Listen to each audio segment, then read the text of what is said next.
You get 3 rolls, and Okay. whatever number you roll corresponds to a random question, and that's where we begin. So fun. First one. So I put it through here, right? Yes. It's Scream, and there's only one question if the topic is Scream. What is your favorite scary movie? Oh. Okay. I'm not totally against scary movies. Okay. That being said, the Muppet Haunted House. Okay, fine. I'll take it. That's like as scary as I like to get. It wasn't scary. It just made me laugh. I gotta think of like horror comedy you would really appreciate. Like, Yeah, I'll take some Rex. I feel like because Clown in a Cornfield is coming out soon, and it might be like a little scarier, but Sorry, I thought I'll of take one. it. Hubie Halloween. Okay. That was great. That's a fine one too. You're like, that doesn't I'll take count. that. Well, it's like that's like Hocus Pocus vibes, and I think Yeah. that's a perfectly fair answer too. Okay, great. Trying to think of some horror comedies though. Tucker and Dale versus Evil is the first one that came to mind. That's the director of Clown in a Cornfield did that before. Okay. And it's, like it's horror comedy. It's harmless. It's not going to keep you up at night. Yeah. Another one just came in my head and like poof, gone. A horror comedy. Where was I going with this? I always recommend Anna and the Apocalypse to someone who doesn't like horror movies because it's a horror movie that's a musical. Oh, that's And fun. that just completely changes the vibe. It does. Yeah. I can deal with a lot if it's through song. So, yeah. It's a good time. Totally. I would highly recommend that. And at some Okay. random point in this conversation, the other movie I was trying to think of is going to come back and I'm just going to Okay. blurt it out and you'd be like, what are you talking about? Second roll in the tower. Great. 2. 2. I'm going in Love order. this question. Oh, good. This is scene swap. If you could swap roles with anyone in the Ghost Ensemble just to do one scene of theirs, what would you choose and why? Does it have to be, do I need to name the scene? Yes. Okay. This is good. Ooh. I would love to do... So many options. I know, I really do, because every single character is Yeah. so good. I mean, I think we'd all love to play each other at some point. I would love to play Isaac because I think he's so different from Flower and so full of just so many delicious flaws that Brandon Scott Jones has created with so much nuance. I just really love the scene where he comes down the stairs with the new hair, don't care attitude. I think there's so much great physical comedy in that. He plays it so beautifully. And to be able to have the physicality that he does as Isaac, but also then trying on a new persona on top of that, I think that would just be delicious to play. I love that choice. Yeah. I just immediately picture the ruffle still now. Like, sometimes when you see a still from a particular movie or an episode and that image is just burned in your brain, like him with the ruffle and the hair. God, that was I'll never so unsee that. funny. That was so funny, that whole episode. That was written by Trey Colmer and John Blickstead. And it was so... first of all, to do an entire flashback episode, I'm obsessed, like we all are. I think this really opens the door to more possibilities in the future. But just to really get into the backstory for Isaac and his rivalry with Hamilton, but for such a stupid reason, is so perfect and so Ghosts. Such a stupid reason, such an Isaac reason, and that's why also I love him. So stupid, but then so relatable. It You're truly on is. his side from the beginning, and that's a testament to Brandon's performance and also the writing. It's just it's our show, I think, in a nutshell. So. No, it truly is. That's a big part of the reason why I love the show. It's laugh out loud, fun entertainment, but every single thing has a touch of very real, grounded human authenticity. Yes. And you're not fully comprehending it, and then all of a sudden it'll hit you. Hits you. Oh, I get how you feel. I love it. Absolutely. All right, third and All right. final roll. Okay. What's it gonna be? I don't even know what I want you to get. Ooh, 4. Oh, this is just a fun one, and I actually wonder if you have a different answer compared to how I'm going to phrase this. Okay. This is bucket list. Can you give me something that you have yet to tick on your acting bucket list? Acting bucket list. I kind of want to take the word acting out of the equation okay. and just turn it into, I guess it would be filmmaking or TV making bucket list. Maybe to open the door to other positions, perhaps. Okay. can I give you two things then? Because I'll take I it. first thought of an answer that pertained to acting. Okay. So that answer would be, I would love to play Carol Burnett in a biopic. And listen, I know that there's a lot of people out there that are like, get in line, baby. And I fully understand that, because who would not want to play her? And also people might be like, why you? Are you kidding me? Like, this is Carol Burnett. And to that I say fair. But I will just say, like, I really love her. And I think I can kind of look like her. And I think I can I come from a sketch comedy background. And I've read all her memoirs. Like, I just feel like the person she is, I just want to know more and more and more and just uncover.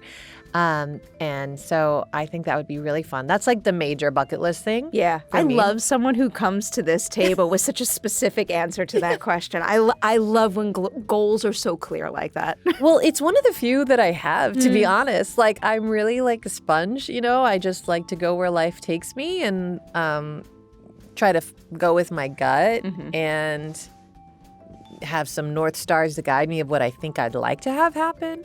But that's one thing that I've held on to throughout my whole journey, like for like 20 years, is like, that's something I would love to do one day. And so, yeah, I think that'd be so cool.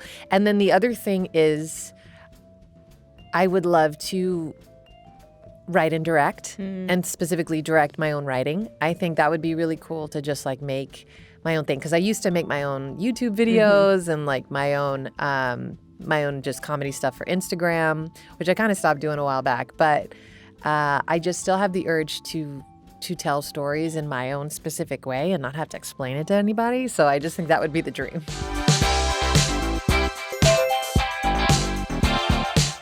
What's up, everyone? Welcome back for a brand new edition of Collider Ladies Night.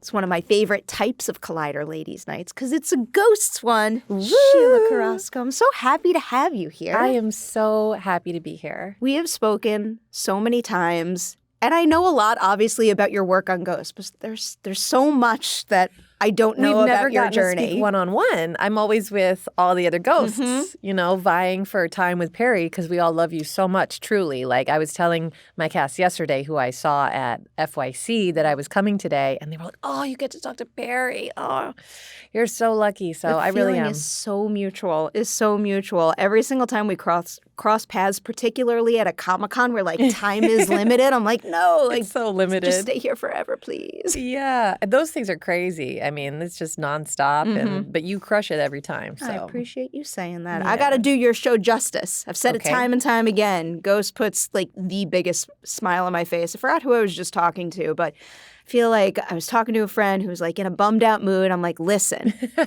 you don't even have to start at the beginning if you don't want to. Push play on literally any single episode of this show, and it's just like instant, like feel good, smile. You can just lose yourself in it, and I love it. Oh, thank you so much. Yeah, I think so too. I'm really proud to be in it. Like, it's awesome to be. We were just talking before this how lucky we are to be working and coming back for 2 seasons, 2 more seasons now, at least. Who knows? Maybe even more. I hope.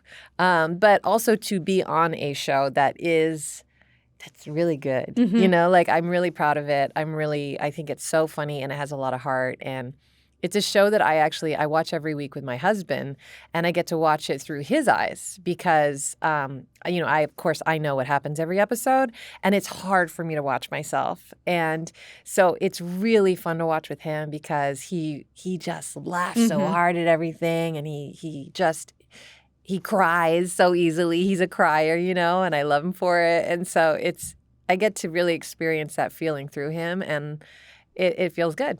I always appreciate a show that can get me to laugh out loud. I'm one of those weirdos who will sit in a very funny movie and like I'll do like the weird silent laugh or like your shoulders shake for a while, but I won't like laugh out loud. I cackle.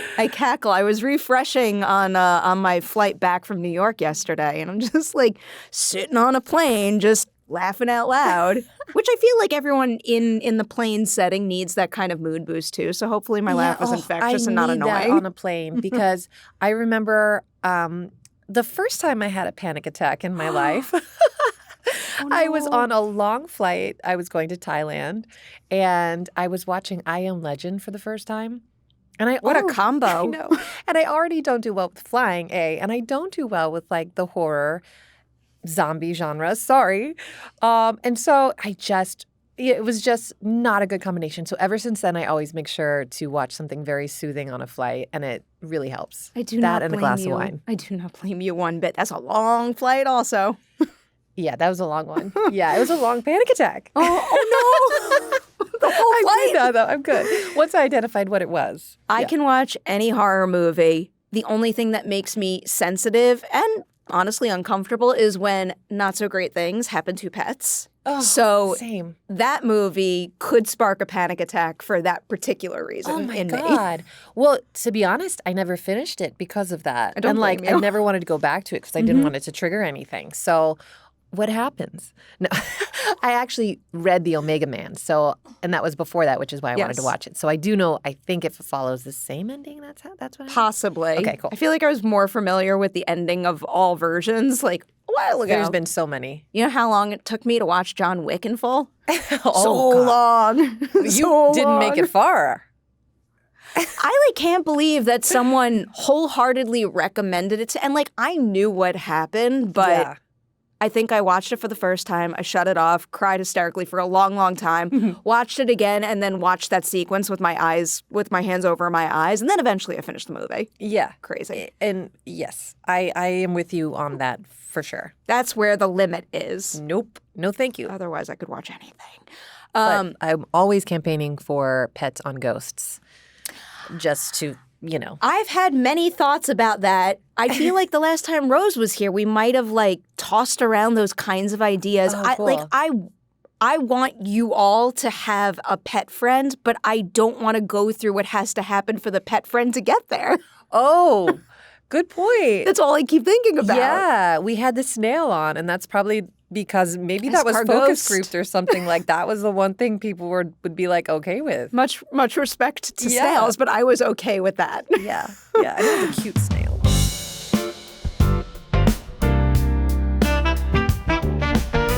Can you tell me the movie you saw, the performance you saw, a personal experience you had, whatever it may be, that first made you say to yourself, I have to be an actor? Okay, well, this says a lot then. Carol Burnett in the movie Annie as Miss Hannigan. I was a little girl and I was not into theater or acting at all. I grew up on the south side of Chicago and we just didn't really do that. We didn't go to theater. I would watch big movies like when we would go to Blockbuster and bring it home. And otherwise, I just loved singing. I knew I liked that, but not even in a performative way. And so we watched the movie Annie, and I remember being so enthralled by her and her take on that character and how much comedy there was and how much I loved her, even though she was the villain, And I think, and it was that movie that made me start acting because then my mom saw that I was obsessed with the movie and found the local community theater listing that they were going to be doing Annie, and I went to the audition and I was cast in the huge orphan chorus, which was all the kids that didn't get a part got to be in that, but ever since then I have not stopped doing theater and then everything, beyond. So that opened the door for me. And I still think it's one of the most perfect performances ever. Could not agree more. So that opens the door and you start to get into youth theater. At the point when you decided you wanted to make it a career, though, what did you think was step one to making that dream a reality at the time? And now having done it, would you recommend that first step to another aspiring actor out there? Oh, I don't know if I would recommend any of my journey to another actor because I really, everyone's journey is so different and you just never know what is going to lead you to your break. And I'm so careful when people do ask me this to say, you have to do this, this, and this, because really, I don't think there's an exact recipe. I will say, for me, had my mom not sought out those opportunities for me, and both my parents and my family being so supportive of driving me to those rehearsals, and signing me up for summer theater camp in the summertime, and doing this really extracurricularly. I'm the youngest of four. And everybody had a lot going on. And so they really helped me make it a priority and for fun. I really did it for fun and because it was an outlet for me to express myself because I wasn't very comfortable, I think, with acting out, and fighting and conflict and all that stuff. So I think for me, it was a way to emote in a healthy, safe space, maybe. Maybe that's what I loved about it. I don't know. But I would just say if you're a parent, try to help your kid out if you see that they have an artistic flair because you just never know how it will help them, whether it just be as a therapy or lead to a career. But then keep learning. I've done a lot of training. That you have. Yeah, I have. I just love student loan debt. Hey, I'm an NYU alum too. I get it. You get it. I get it all too well. So I'll veer in that direction because, and just to follow up on what you just said, that's part of the reason why Ladies' Night exists and why I'm so fascinated by not just an actor's journey in this industry, but literally any creative is that every single person has a different path. Yes. And that path is great as long as it's your path and it feels true and right to you. Yes. And just there's endless possibilities if you want to pursue making film, television, any kind of art, storytelling, I don't know. But I do find it fascinating when someone decides to train at a formal program. So I was do my reading. The first thing I saw was that you went to NYU and you went to Tisch. And I immediately assumed you were in an acting studio. That was not the case, though. You got a BFA in directing and set design? Well, so yes, that's partially true. It's a bit more of a complicated answer. You're telling me that Wikipedia is not giving me every single detail? No, it is true. It is true. So at Tisch, there's all these different conservatories. Yeah. And they focus on the different kinds of training. And I went to one called Playwrights Horizons Theater School. I know that one. Yes. And so that one My is roommate was in that one. Oh, who's your roommate? But you don't have to name them here. Her first name was Emily. Oh, I know an Emily. Cannot remember her last name. I know. I feel like there's a bajillion Emilys at NYU. Was it my roommate? So I went to Playwrights Horizons Theater School, and that was a conservatory that was all about how to make theater. So we did have acting classes, and we had first year is a class in everything. We had a class in stage managing, producing, directing, dance, acting, voice, speech, that kind of stuff. And then by second year, you're expected to pick a focus. So my focus was directing and set design. So I made it all the way through to third year, and I was a third-year director, and I put up a show, and then I set design that year. And that was my focus all the way through almost till the end. And then the final semester, I did an acting semester at the Experimental Theater Wing. So I don't want to say I didn't get any acting training, but yes, my focus was that, and then the BFA was in the whole experience. Oh, that's the same BFA everyone else got. That's so cool. I always love hearing about someone training in a particular craft, but I also think there is great benefit to whether it's in a school setting or even just professionally learning or feeling what it feels like for a multitude of people in different capacities to do their job because it just winds up making the overall production better. For sure. And I really felt like I learned the most about acting at NYU through the directing class and all of the classes because I learned about just storytelling. And I learned about how to make choices that serve the story, which especially when you're doing an ensemble comedy is so much of it. How can I make a choice that supports the whole picture here? Not just my backstory or my moment before. I feel like the one time where I remember a certain switch being flipped in terms of how I've become so fascinated with the craft of acting happened in a directing class in graduate school where they forced every single student. None of us studied acting. We were all either going to be directors, writers, or producers, but every single student had to take directing the actor the first year. And what it was basically just doing exercises where you would be the director and you would direct the actor, and then you had to reverse and you had to feel what it felt like to be directed. And it just, the first time How did it feel? Honestly, it felt like a nightmare to me, to be honest. But it gave me the utmost respect for what you do, in particular, what it could feel like to think something through one way and then have to hear a note and change the inflection of a word, the way you're holding your body, and my brain doesn't work that way. Well, yeah, that's a lot of acting is taking a note, and being flexible and it not derailing what you do, because ultimately, like, it shouldn't really. You can't predetermine what you're going to do until you're actually playing with someone and all of that. And I love getting notes. That's like my favorite part of acting. I'll ask you about that, but before I get there, so you did NYU and then you went to Harvard after. And Yes. I am very curious about the decision to continue studying. Yes. Why did you decide to pursue the MFA in, I feel like it was it theater acting? Yes, theater Why did you acting. decide to pursue that MFA versus maybe, getting out and getting experience on professional stages and sets? Yes. So there's two answers. One is that I felt like I didn't get enough acting training at NYU because I was so focused on other stuff. And I also didn't love the training that I got for me personally, because also not every kind of acting training works for every actor. You kind of have to find the method that really works for you. So I didn't feel like I quite found that. But also out of college, I did try to get on stages. I started a theater company with my friends. I did multiple plays at many different off-Broadway theaters in New York. I was living in New York City at the time.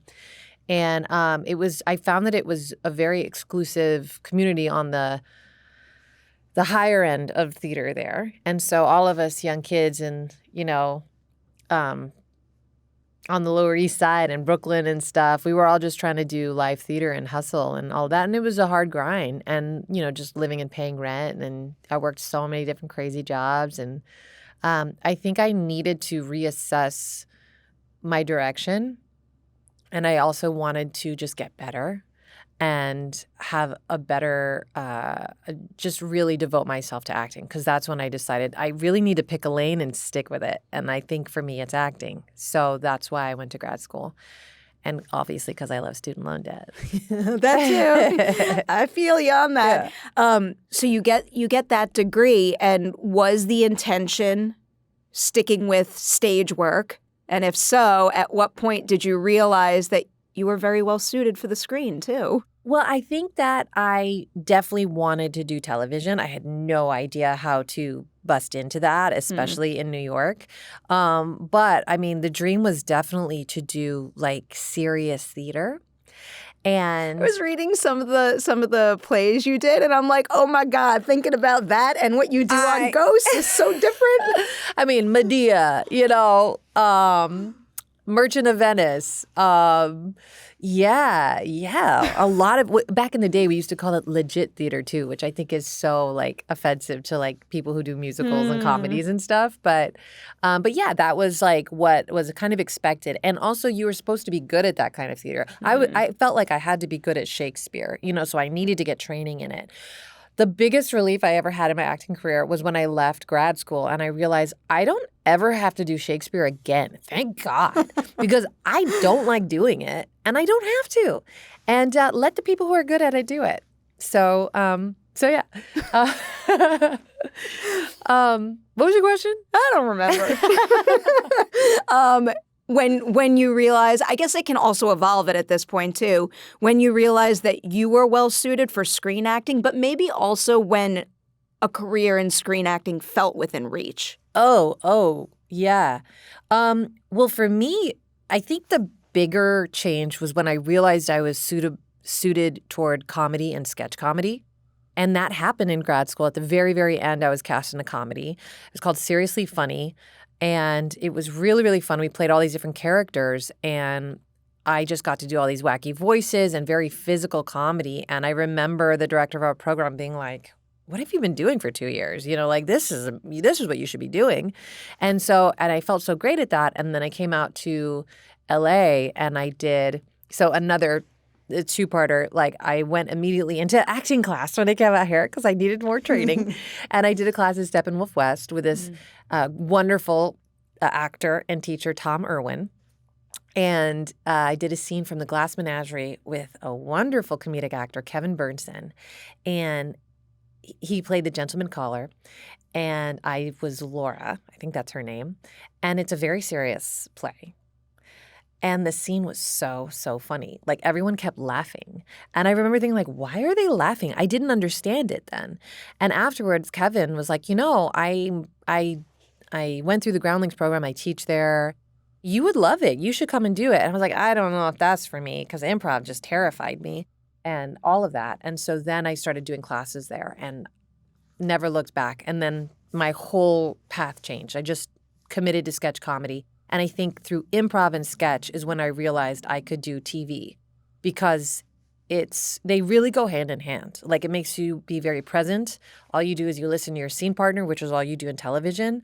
And if you just have the energy to like really love what you're doing with that, like it takes care of everything. It simplifies everything in a way. One of my favorite things in doing my research to prepare for this was I found your Groundlings page and the little bio. No.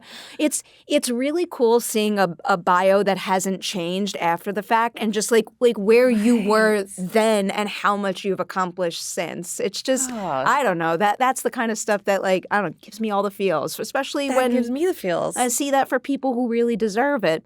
So you do that and then you get a bunch of guest opportunities on some very popular TV shows. Yeah. Of all of your pre-Ghosts appearances on popular shows, which show would you say, I guess, put into focus the most what you would want out of a series regular experience? Things that you started to clock that would maybe signal to you that Ghost was going to be the perfect fit. Oh, I can tell you. So I did stand-in work on The Good Place. It was a specific job. So it was the episode where Darcy Carden, who's so amazing and so lovely, played Janet and obviously played Janet, but she played all the other roles in like Janet's psyche, like as Janet. Classic episode, right? I think she was nominated for an Emmy for that. I haven't even watched that entire series, but like I know that. You know that, right? And so for that, she needed, I think maybe she requested someone to act with because it was just going to be her all week. And being the lovely actor she is, she didn't want to bring in her co-stars all week to not be on camera, right? And she had all these lovely stand-ins also do the work because there had to be 5, 6 of us at any given time with her. And but she wanted to make sure there was someone that could like really just be there to do the lines with her because she had to go to some really emotional places. And so I knew Allison Jones, who cast that show. And so they reached out to my manager, and I was hired to just be on set as a stand-in that week, you know? And one could look at it as like a thankless job. But I went into it like this is such a great opportunity to watch her work and to see how that show works. And first of all, everyone on that show is so kind. Such a wonderful crew.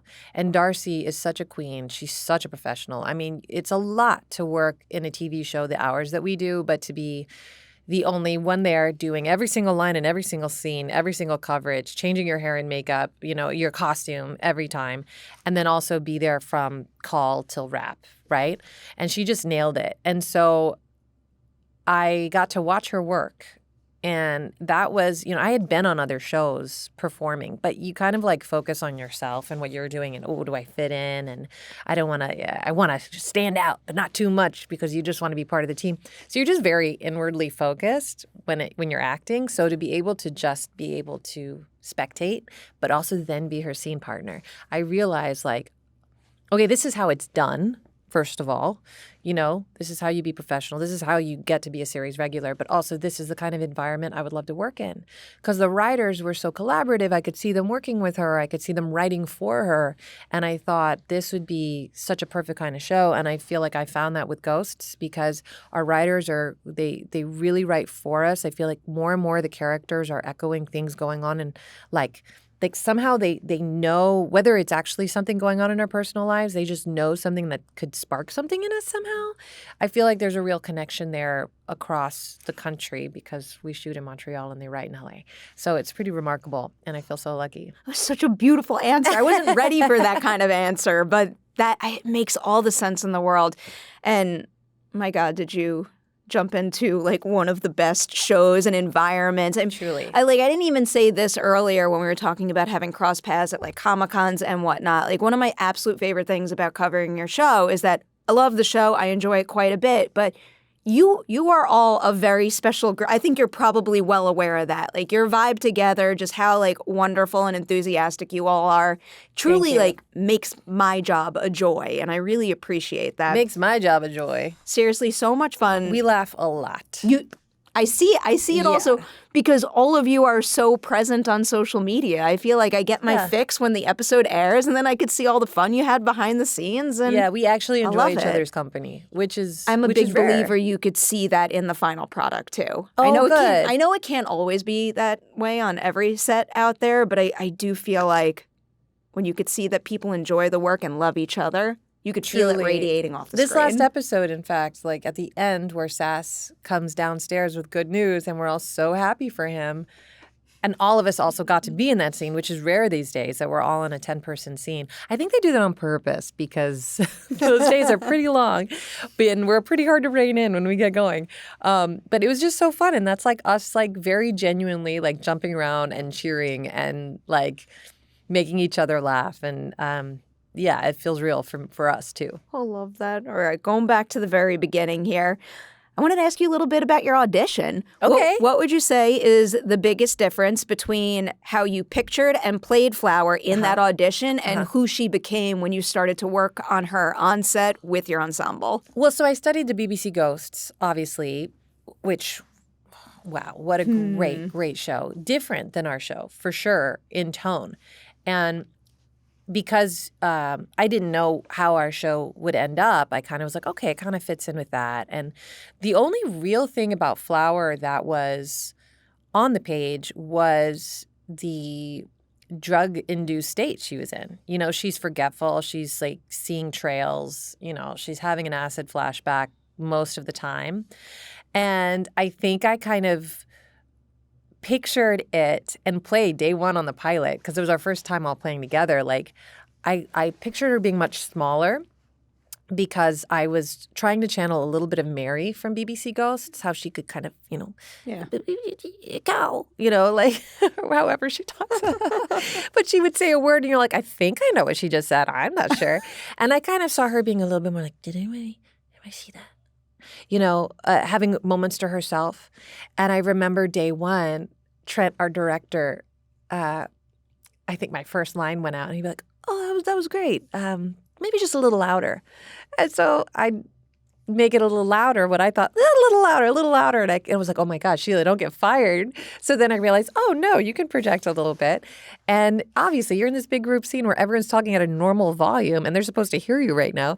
So in my mind, I kind of saw her being like slightly more like having her own world entirely. And I think it's much better this way because it's a little less sad too. Like she's a little more connected. It's funny. I'll get to this eventually. It's funny hearing you say that now and then picturing scenes that happen in this season where like you could so clearly see that she has moments of great confidence and authority. Yes. And how much I love those beats. Me too. Oh my, I have so many follow-up questions. But before I jump too far ahead, I did want to make sure to ask this because it is a very big deal. This marks your first time having a series regular role on a show. And that is huge. When you found out that the role was yours, what did it mean to you, especially after the journey you had studying and the journey you had appearing on other shows? I mean, everything. I can't describe how it feels. And every once in a while, now it's like the new normal, right? I'm on a television show. And every once in a while, I will have a moment where I'm like, I'm sitting across from you right now. And like, how did I get here? And like last night, I felt like that at the FYC event, looking at the panel and looking, out. And I was like, it's an out-of-body experience for sure.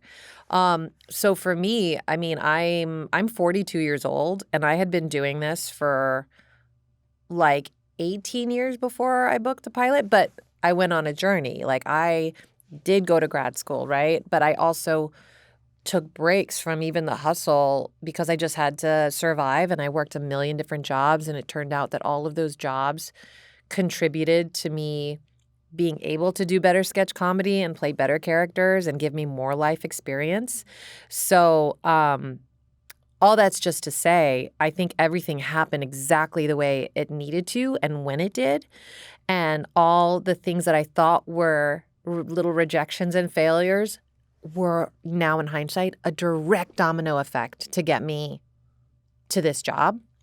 And so that's pretty remarkable in itself. And then just knowing that so this was also the first show that I even tested for a pilot. I had gone to producers several times before, but this was my first pilot test. And I did it over Zoom in the pandemic, which is also crazy to be on a Zoom and be like, I think this is real, you know? And yeah, it came at a time, I'll just say this, because I think 2020 was a hard year for everyone, where I really thought like, okay, well, I don't know if anyone's ever going to make TV again. I think I peaked. I don't think I'm going to ever have the big break, and that's fine. I'll keep doing what I do and making art where I can. And I really started throwing myself in auditions even more for the joy of it, because I thought, okay, well, these are one of the few opportunities I can just act and like really be able to just do what I love, because, you know, I wasn't performing live anywhere at the normal theaters I was performing at in LA, and it was a hard time, right?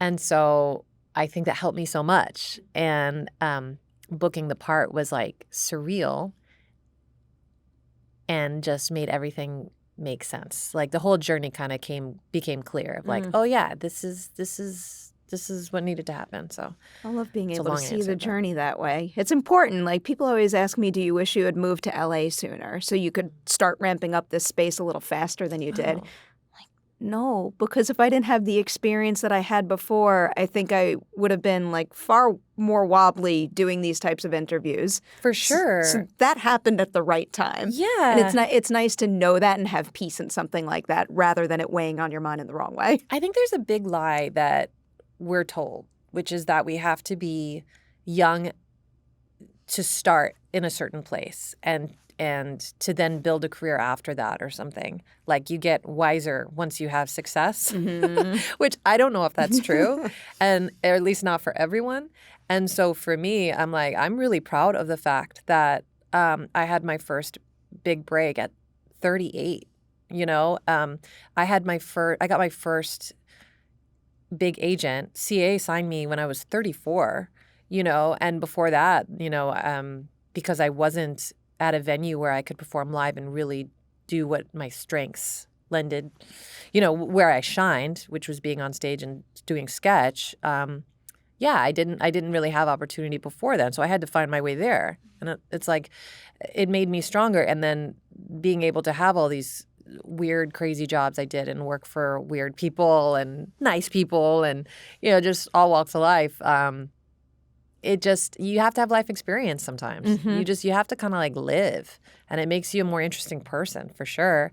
And it just makes it so much sweeter when you get there. It really does. Yeah. It really does. I'll use your nice people thing to lead me into the cast questions I have here. Again, I'm just like utterly obsessed with all of you. Do you remember the very first moment, either in prep or on set, when you looked around at this group and you're like, we are next level special. Something just feels especially right here.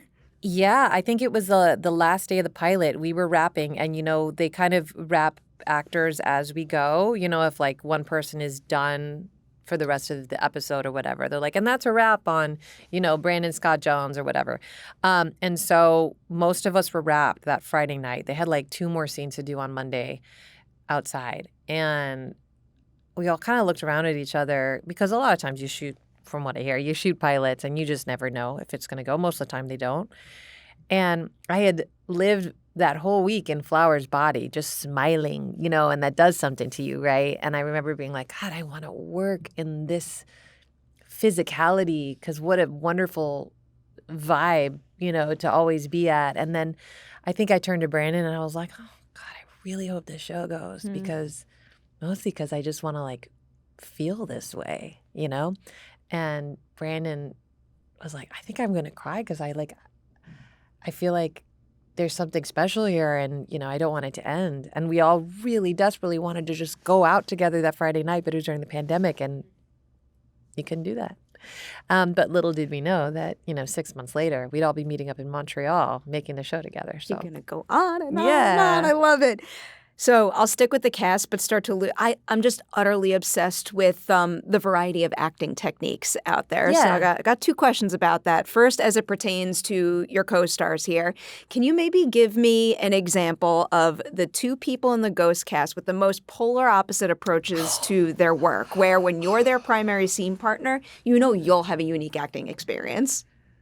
Oh, well, I mean, Asher is very he prepares like crazy. Like he'll prepare from a table read draft, even though knowing it could change just because he wants to get a jump on it.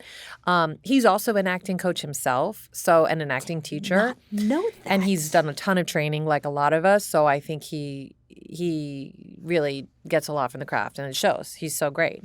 And then on the other end of the spectrum is like Richie Moriarty, who is like also well-trained and incredible.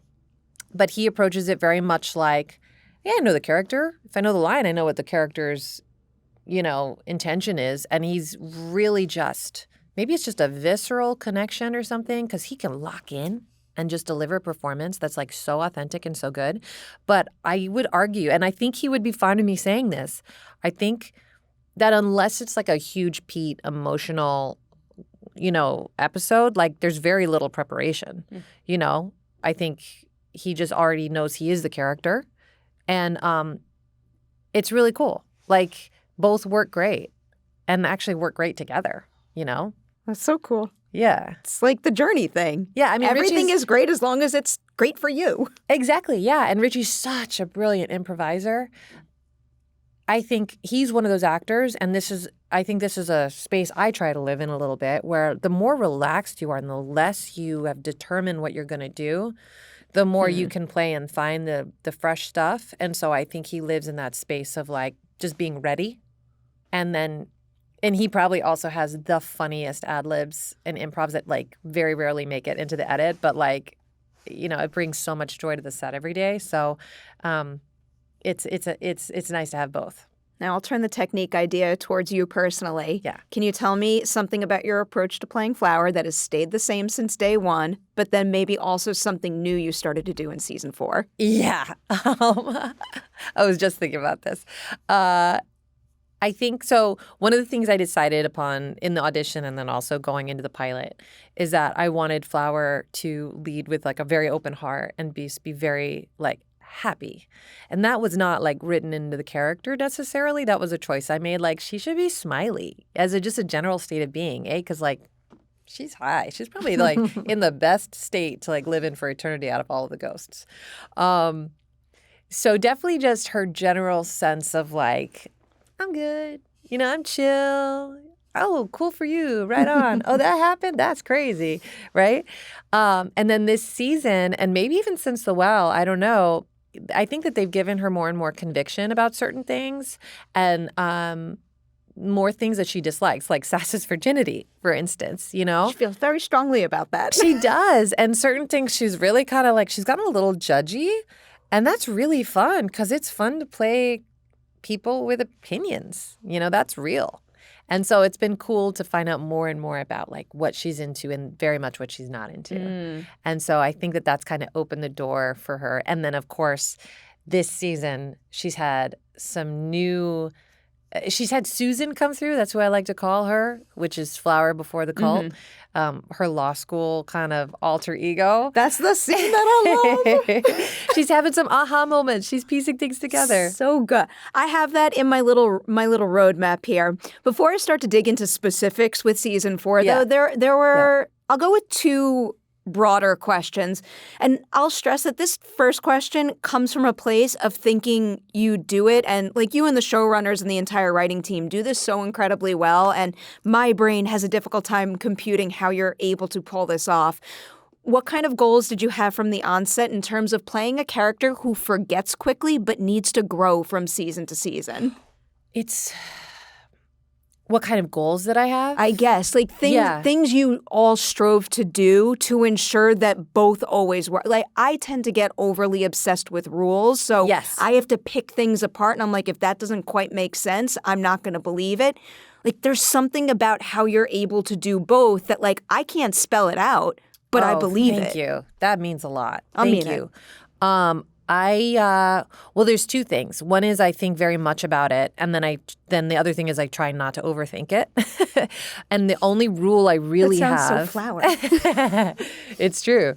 It really is. Like, the only rule I really have is that whatever she believes it wholeheartedly. There's not a lot of guile with her. There's not a lot of she is fundamentally honest. And so if she really forgets something, unless it's part of the plot that like she selectively forgets, which we've only seen happen once, I really have to go 100% into that. Like, if she thinks that they stole all their money and, you know, I don't know if you remember that random, there was a line that I randomly said, like, you stole all our money. And, oh God, no, I don't remember it. I'm so flower. Anyway, it made no sense. And everyone looked at her like, what are you talking about? But like, I had to fully believe that actually happened, right? And so I try to do that. And otherwise, I think it's really hard sometimes when Flower has really messed up and then she doesn't remember what she's done, like with Jay with the restaurant. Mm-hmm. And so one of my goals for her, I think, like long term, is to take a more active role in her growth, because I think she has to in order for her memory to improve and in order to just, even if it never improves, just to be a better person and try to make it up to Jay or just remember lessons learned so she doesn't have to learn them again, you know, because that's what we all have to do in life. And so I think she's on the journey to get there. And I think that the key to that is going to be, I hope, Susan, a little bit, you know, like having those lucid moments and stuff. Because when we see that she's lucid and she's able to piece things together, like, she's the smartest one in the room. She really is. I mean, to be able to outwit Trevor and Hetty, I think that that's very, very telling. I think that they're like the sneakiest people ever and the cleverest. And so I'm so excited about the potential for that. I love how all I want to do is jump to that particular scene. But very, very important question I did want to make sure to bring up right now, because we're on Collider Ladies Night. I've had many mothers or mothers-to-be come on this show and talk about their experience navigating an industry that unfortunately is known for not being super accepting of that. Right.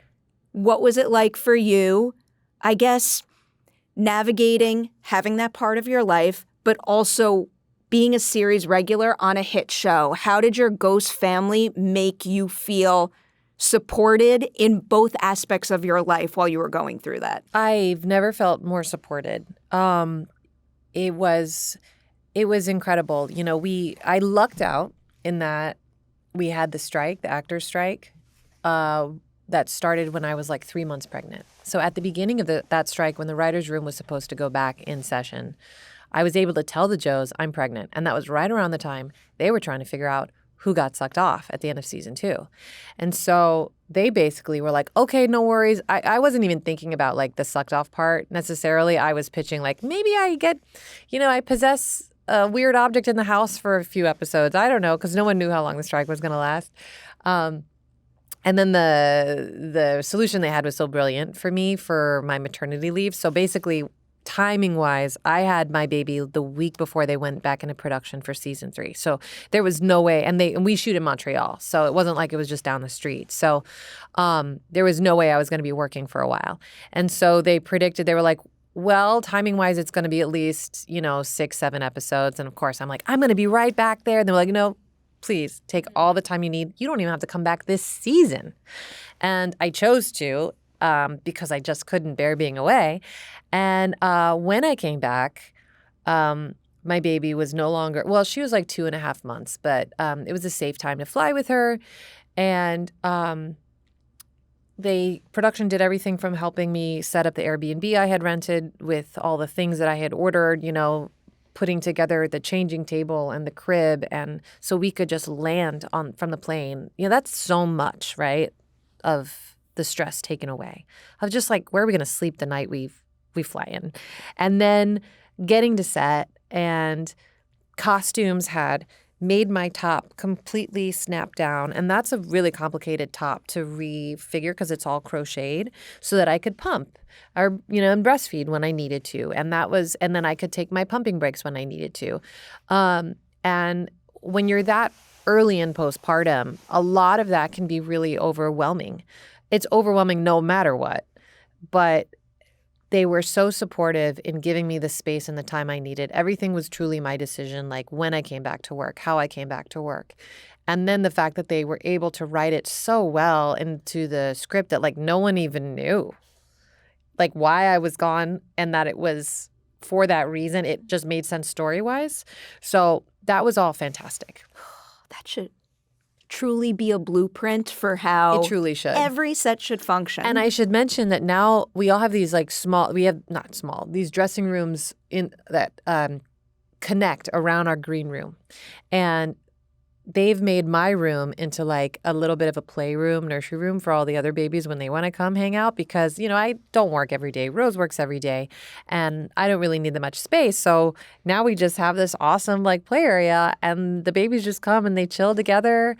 And I'm like, this could have never happened even 10 years ago, and it should be a blueprint. I've had like guest stars come on and take a picture to be like, this is like, what I want for my kids, because we've had a couple moms come on now and it's very cool. I love that so much. I feel very lucky. I hope that echoes throughout this industry and other productions take a cue because it's something special and it's something that should have just been there all along. Yeah. And it just took a little too long. But you guys are doing it right. Absolutely. Oh boy. Season 4. I'll start with, I have so many questions. I do want to make sure to squeeze in an episode 13 question because when Rose was last here, she was kind of teasing her directorial debut. Oh, yeah. And I wanted to hear about it from your perspective, especially now that I've seen the episode. Can you tell me something unique about Rose as a director that specifically pertains to not only her experience as an actor, but her experience as an actor on this show since day one? First of all, Rose is like one of the best directors we've had. I'm not even biased when I say that. She blew me away. She's just one of those people that's really dialed in on what you're thinking even before you say it, right? So she understands where you're coming from the off the bat. And that might be because she has such a shorthand with us. She knows us so well. So she also really knows how to give us like the smallest, simplest note, but it unlocks so much. And that's so key in directing. And another really just simple detail is that she made her days. Like the crew went home like early often, and that makes such a difference in terms of energy and tone. And not to shade any director that goes over, because sometimes that's just because that episode is nuts and there's so many locations and so much happening in special effects and there's nothing you can do. It's just a hard day. But she really made an effort to, this is a very technical thing, but I feel like she didn't do a ton of setups. She gave us the space to do as many takes as we needed, but also we moved on as soon as she thought we had it. And of course, if we wanted to do it again, we could, but and maybe this is because she knows us so well, but also I think it's just because she knows TV so well. She actually knows, she really knows how it's going to play in an edit. And she has such a gift for storytelling naturally that it just made it very fun and easy, And she's just a natural. She's just a natural. And I'm not surprised. Rose is one of those people that is very good at many things. I mean, she's a great mom. She's a great actress. We know that. She's a great director. But she just she knits, she crochets, she has all these hobbies and interests. She can I've seen her pick up a guitar and play a song beautifully. This woman can harmonize. I could sing Rose's praises clearly all day. But I just think she's naturally a very capable person. So I can't wait to see what else she directs. She is very, very special. Yeah. I feel like a jerk making this the follow-up question because it's putting you on the spot in a way, but I always do some Instagram stalking for these interviews. Great. And I might have seen a bunch of photos of you behind the scenes, maybe shadowing some directors. Yes. So is that a hope for the future to follow in Rose's footsteps and to be another cast member who directs an episode? Absolutely. I don't know if it'll be our show, but Rose definitely inspired me to shadow. I've always loved directing, and as you know, we've talked about, I studied directing in theater, and I've done directing in theater, and I feel very comfortable in that kind of role with actors, but I have no clue what I would be doing in a film or TV sense. I think that like I need to go to grad school. I need to go get more training. But I just realized, I woke up one day and I was like, what an opportunity I'd be missing out on to not shadow on this really fun show and not at least ask. And the Joes were so cool about it. And I got to shadow Chris Gernon, who is a legend and is like probably I can't imagine a better person to shadow. She's so helpful. Like she would, the night before we would shoot, the next day when we'd finish a day, we'd go to the rooms where we would be shooting the next day. And she'd go, all right, what would you do blocking wise? And I'd be like, and I had a heads up. So often I would come very prepared. And I was like, all right, well, I think Trevor would be here and Sass would be here and then Pete would come in like this. And then you could have a 2-shot here and blah, blah, blah, because I'm trying to learn how to do that. And she'd be like, oh, yeah, like really encouraging. And every once in a while, she would take an idea and go, yeah, I think actually that could work. And then, or she'd be like, most of the time, she'd be like, oh, that's really good. But, I came up with this. And, yeah, I had it this way and I had it this way. And then I kind of figured because of that one joke, it's going to pay off with this kind of blocking. And I learned so much just from that. And then the next morning, we would get there and she would block the scene and it would be completely different again. And I'd ask her, like, wait, so you changed it? And she's like, yeah, well, last night I came up with a bunch of other versions and I realized that wouldn't work because of A, B, and C. And I just realized how hard directing is, but also she loves it so much and she's so good at it and she's done it for so many years. And it's truly like one of those things where you can't put enough work into it and keep learning and pushing yourself because she never stopped thinking about the episode. And yet every day it felt so fun in her presence to be directed by her. So I was like, wow, that's kind of cool. That's the kind of director I'd like to be, like where I really put the work in and really know what I'm doing. And then also I can like kind of let go with love and let the actors play. Because the other thing is actors would come in and go, well, I thought maybe I could do this and like take a step, whatever. And she'd be like, yeah. So I don't know. It's like this cool thing that I'm learning very much how to do. And I hope I get to shadow again next year. And I'm going to shadow on some other projects. And ultimately, I would like to direct something I write. But yeah, it's just, to me, it's just what a cool, fun new trade to learn. And I have everything to learn. So I'm obsessed with the phrasing "let go with love." I feel like that's just the perfect quality for a director on any set to have, Truly. like to have, know what they want, but also to be able to let go. For sure. And because trust and support others. Ultimately, it's a collaboration, Always. And she said, Chris would say, like, you guys know these characters better than I do. If that's what your character would do, absolutely. Like, let's do it, So it was cool. She gives a lot of respect, which is really nice. It's the manifestation table. We talk about what you want to do here, and then it happens. Oh, my God. The next time you come back, I'll be talking about something you directed. I believe it. Oh, that'd be so great. I gotta get writing. I like speaking the things I want into existence.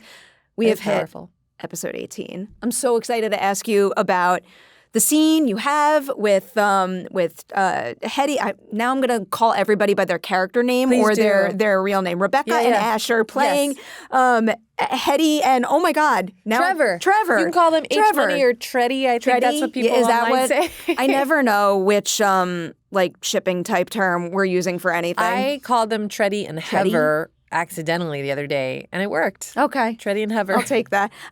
Sometimes I do this for fun, and then I do it by accident in settings that I shouldn't. You know what a spoonerism is?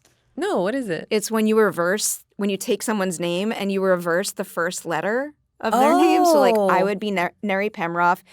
You would be, you're a little difficult because you have the SH.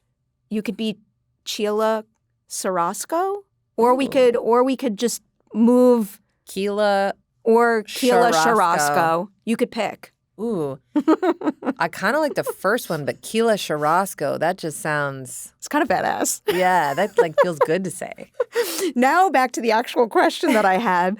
In that scene where she reveals that she used the money to buy the skates. I'm just obsessed with like the authority and the tone of your performance. What was it like figuring out how far to go in terms of how confident she is in what she just did and putting them in their place? You know, it wasn't too hard because it was so well written. It really was. Like that whole storyline was so succinct. I realized I was only in like 3 scenes total, but the amount of like kind of the journey I got to take on the whole thing really helped that final scene pay off.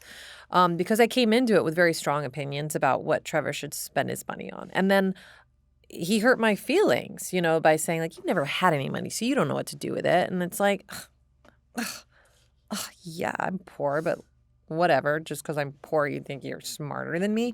And then that helped kind of propel the like little twist in the knife at the end, because I finally got to make him feel like a lot of people in the house sometimes make Flower feel, And so it felt good as an actor to be able to play that shade of her that I don't often get to play, but was something that she felt so deeply about, about capitalism and him learning that, yeah, it isn't fair. And yeah, I can do this. I can play by your rules. If you want to play by your rules, like, how does it feel, And so it felt so timely, when we have billionaires going into space and everything like that. It might as well be the ice skates or whatever. So all I had to do was kind of think a little bit of like how Sheila was already feeling a little bit about the whole thing. And it felt very easy to do and how fun. Is such a good scene, and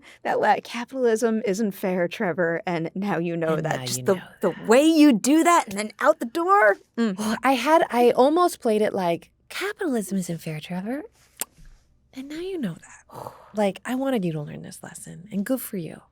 But then I thought, no, she can ride a little high on this for a little while, So what I'm really excited about is now Flower has this money. We don't know if she's actually donated it.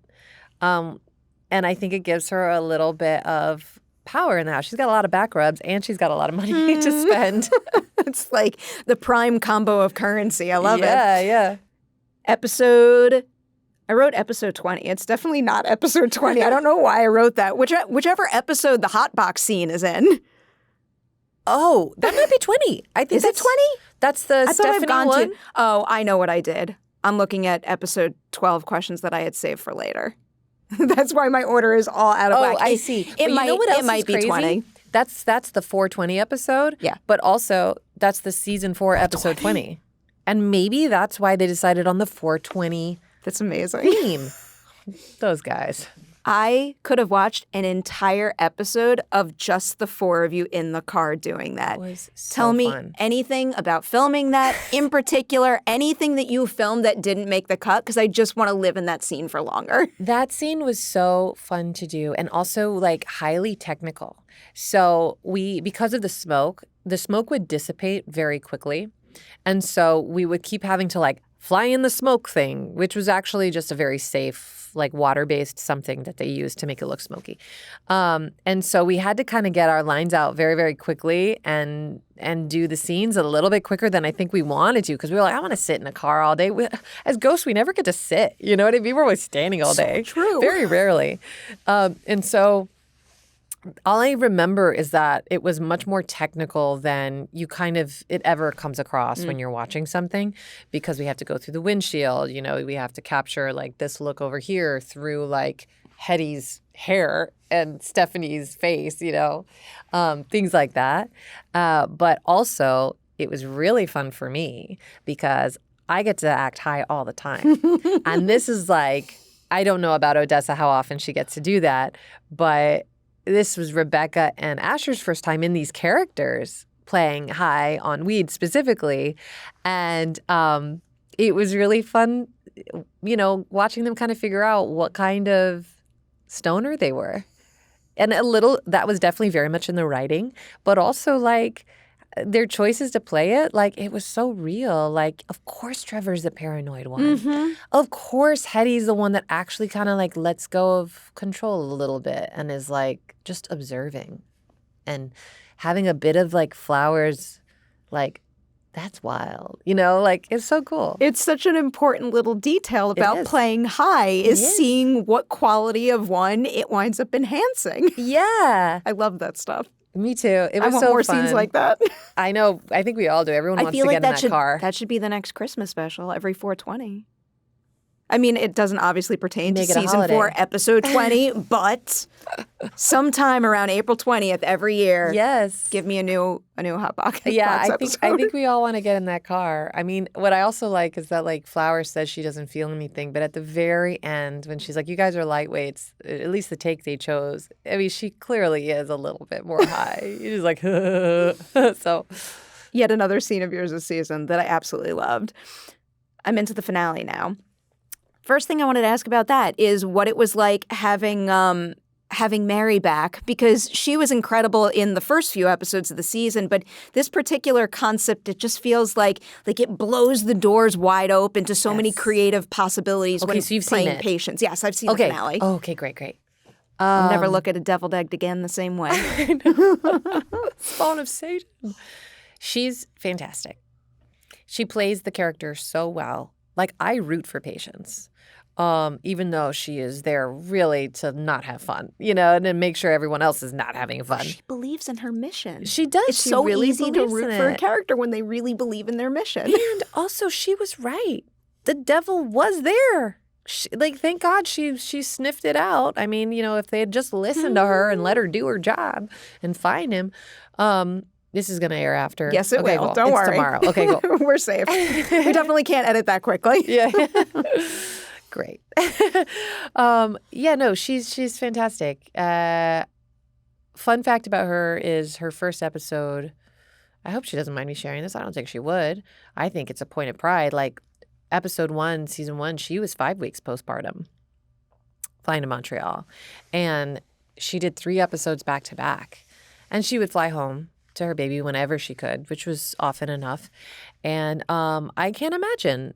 She is a badass. I mean, physically, like, to just physically be able to do that. And to just be able to literally remember lines that early into postpartum, you know, like, so I think that's pretty awesome. And then to see her come back, and then we were sharing pictures of our babies who had grown so much over the course of the season. It was wonderful. She's a wonderful person and so truly funny and so truly ready to just improvise at a drop of a hat, but then also just like lock in and do exactly what the writing demands, you know, and deliver.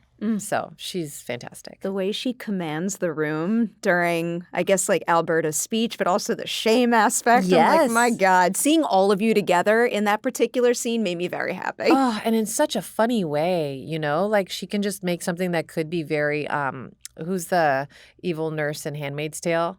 The evil nurse. Are we talking about Aunt Dowd? Lydia. Aunt Lydia. Yes, Aunt Dowd. The evil She was nurse. so good. She's like a funny Aunt Lydia, you know? Oh my, I'm never going to unsee this. Now I kind of wish there was some sort of like sketch comedy where we could put them playing their characters together just to see what kind of conversation would happen. Oh, yeah. They'd be I'm not going to talking. stop thinking about that. They could, you know, compare their outfits and talk, you know, compliment each other, I guess. I don't know. Oh boy. I brought up Alberta, so I'll ask you a little bit about that. I want to ask you 2 questions. I swear I'm going to let you go soon, too. No. I know you have somewhere to go. You have somewhere to be tonight.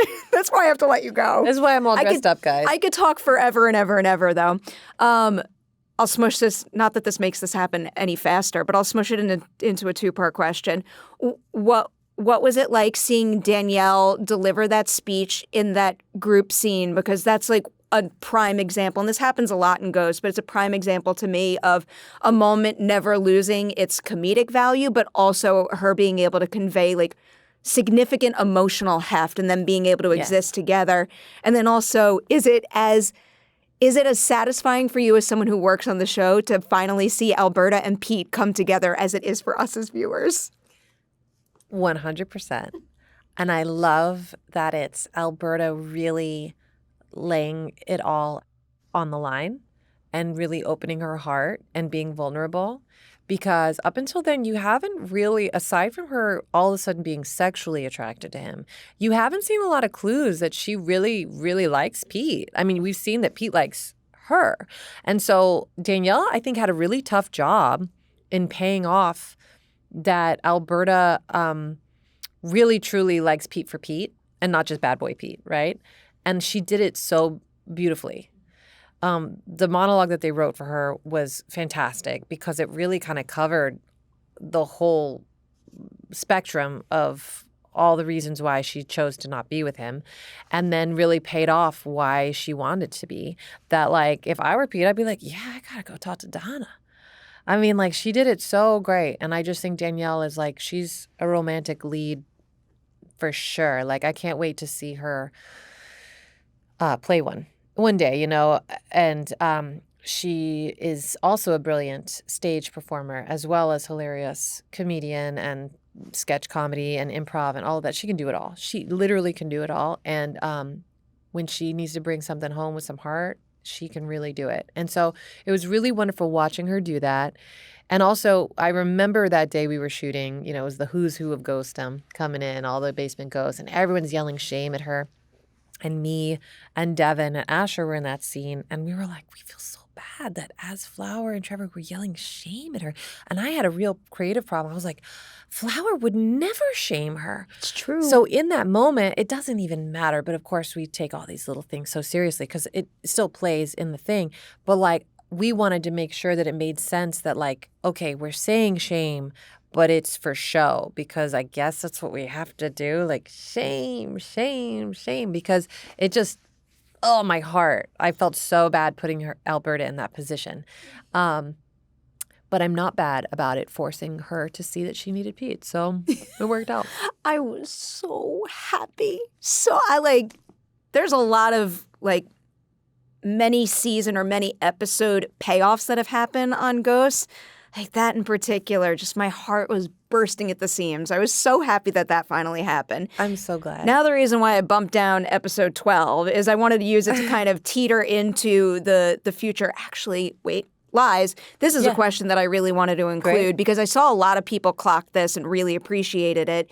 In episode 12, there is a moment when Flower speaks Spanish, and it is noted that she only does that when she's upset. Is that something that is scripted? Is that something you brought to the table? And if so, why is that important to add to the character? That is not something I added, you know, later, but that was something that one of our writers, Kira Kalush, who is of Mexican descent, she has been pitching for a while, and she really felt like this was a perfect opportunity in this episode to introduce it, because often there's not a lot of time to get new information out about a ghost that's like kind of that big and also make it make sense in the moment, unless the storyline really has to do with your ghost. You know what I mean? So like if it was a peanut gallery episode and I randomly spoke Spanish, it would be like, okay, so now we got to take 60 seconds in a network TV show to explain like why suddenly she's doing that. Mm-hmm. So it's felt like finally the right opportunity to do that. And the Joes were like so on board and were like, that's a great idea.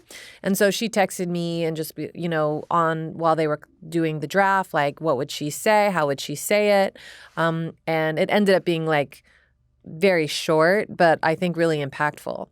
And it was so cool for her to be able to kind of share a little bit more of her background, because other than the cult, we really and the brief law school flashback, we haven't seen much of her background, like where she comes from in terms of like her family and ethnic origin.